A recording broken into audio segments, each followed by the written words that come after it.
Pell had close ties to the Pope.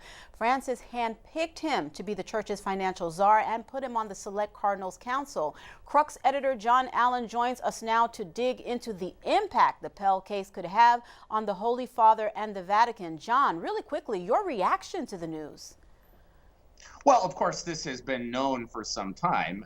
When the conviction was handed down in December, some news agencies chose to report it despite the suppression order, the gag order in Australia. Others didn't. So we have all been waiting for this moment to come when the suppression order was lifted. So today, the news was not much of a surprise. Certainly when the verdict was handed down in December, I think many people, myself included, found that surprising.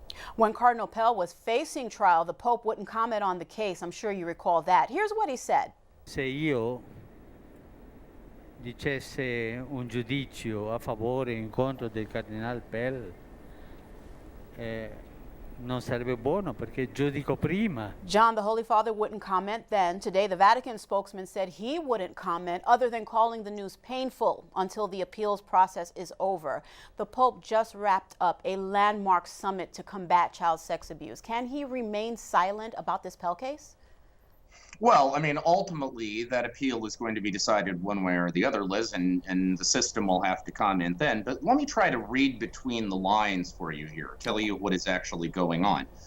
What makes the Pell case different than, say, the case of ex-cardinal and now ex-priest Theodore McCarrick, whom Pope Francis recently defrocked, is that the God's honest truth is that senior people in the system here, and I am talking about people who are on the side of the angels when it comes to the fight against clerical sexual abuse, who have been working for reform on the abuse scandals for decades, simply are not convinced on the basis of the evidence that they've seen that Cardinal Pell is guilty. Many of them find the charge upon which he was convicted just very hard to believe. And I'm sure that has gotten to Pope Francis, and that, I think, is why they are withholding judgment until the final word in the Australian legal system comes in. Now, to take that into account, John, we're also still waiting for the Vatican's findings on who knew what about Theodore McCarrick as he climbed the ladder of church power. Should there be an investigation of Pell and how the Pope chose him to fill high-ranking posts as well?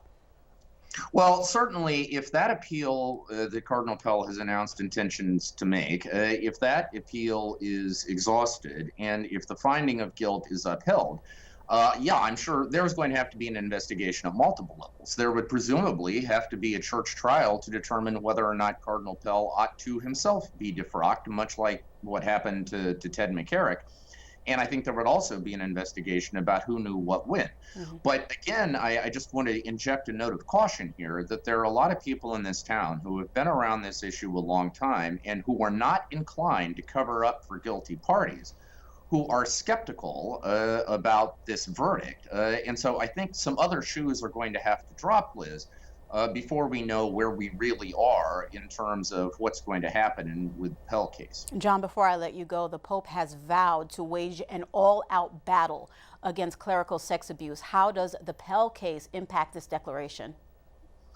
Well, I think it just adds more fuel to the fire. Certainly, survivors and advocacy groups, reform groups, will be pointing to the Pell case as an additional reason to hold the Vatican accountable for the promises that were made at this extraordinary 4-day summit we just lived through. Speaker after speaker said that we need to uphold zero tolerance. We need greater transparency. We need greater accountability. But the summit in and of itself didn't actually deliver any of those things. I think this contributes to the pressure on the Pope, his advisors, and the entire Catholic system to actually make good on those promises, Liz. All right, John, we have to leave it there. Thank you as always. I look forward to speaking with you again soon. You bet.